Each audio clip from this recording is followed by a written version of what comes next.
doktorotu mabradde deemee hospitaala dhuunfaa yaalamaan ture.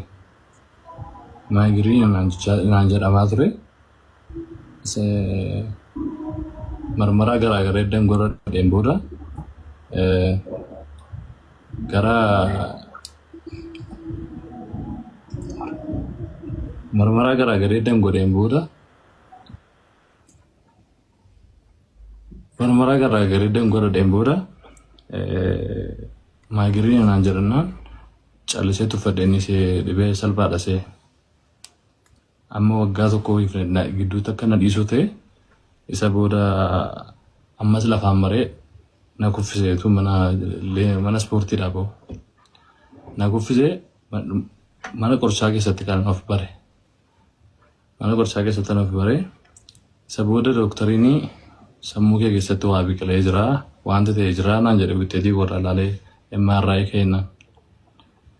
Wanta ta'e sammuu kee keessa jira. Marmara akkasii deemee kayitii fidii kottu jennaan itiyoo xibabii deemee marmaricha godhe marmaricha irratti immoo waatu dhibe. Isaan booda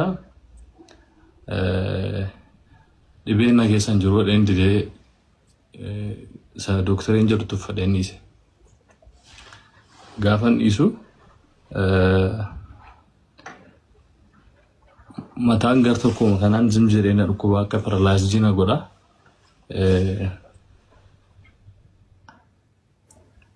Isa booda ammas itti fufee gara waggaa tokko wayiitti kan inni callisee na dhukkube. An callisee maayigiriinii maraniin tuffadhee dhiisa. Ammas sadhumaa gaafa natti cimu itiyoo xibabii deebi'ee dhaqe. Itiyoo xibabii dhaqeennaan iitii mataa kee keessa jira. Iitii kun guddachaa jira. Xiqqoo ishee kan inni deemaa hin jirreef iyyuu sabii ispoortii hojjettuuf Oromoo hin geetti jabaate malee iitiin kun sirra tureeraa naan jedhe doktariin. Si keessa tureeraa naan jedhe. Isaan booda nannee na rifadhe ammas gara PDC nagee ilaale shakkee. PDC deemee naan PDCnis sanuma naan jedhan.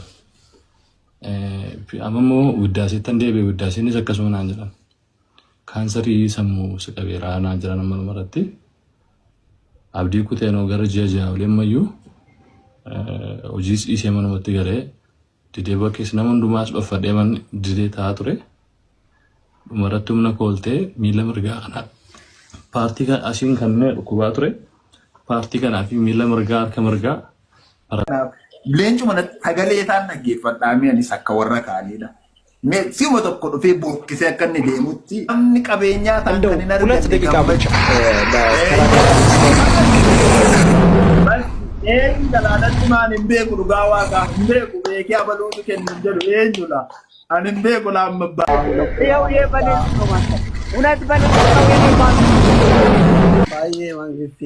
faayee keenya galatooni yee banee sinno matta bane ነው bane ነው አይደለም ይሄ በኔ ነው ማስተር እውነት በኔ ነው እኔ ግን ነው ማስተር እውነት ሶስተኛ መጣ እግዚአብሔርን ማስተር ይሄው በኔ ነው ነግሬያለሁ ኬኛ ገለቶኒ ኢትዮጵያ ንግድ ባንክ አካውንቱ ላይ የተሰበሰበው በኢትዮጵያ ንግድ ባንክ አካውንት ላይ 3 ሚሊዮን ብር ነው። በግፍት የተሰበሰበው ደግሞ 1 ሚሊዮን ኮይን ነው። አንድ ላይ ነገ ደምረን ገንዘቡ ምን ያህል እንደደረሰ የምናሳውቃችሁ ይሆናል።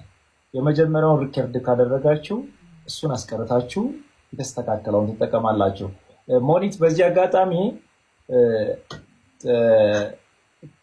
የመጀመሪያ ልጅ ታማ ማታ ተደወለልኝ። ባለቤት የደወለችልኝና ዛሬ ትንሽ አሟታል ሆስፒታል ሊወስዳት ነው አትመጣም ወይ ብላ ስትደውልልኝ እሺ መጣው። ግን አንድ ነገር ብቻ ላስፈቅድሽ ብዬ ጠየቅኳት። ትላንት ፖስት ያደረኩት አንድ ቪዲዮ አለ። አንድ ወንድሜ ታሟል። ለሱ ደግሞ ላይቭ ለመግባት ቃል ገብቻለሁ።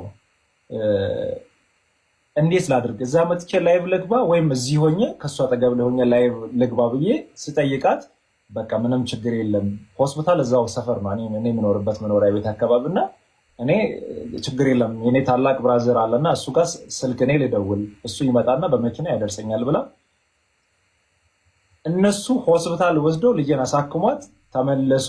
ልጄ ደህና ነች። አሁን ምንም ማለት የተለየ ህመም ሳይሆን ራስ ምታት፣ ጉንፋን፣ አንዳንድ ነገሮች እንትን ላል ማለት አትችልም እንደዚህ አይነት ነገርና እግዚአብሔርን ነው የምላችሁ። እንደዛ ብዬ ሲነግራት ያንን ቪዲዮ ካየው በኋላ ወንድሜ ነው የሚመስለኝ።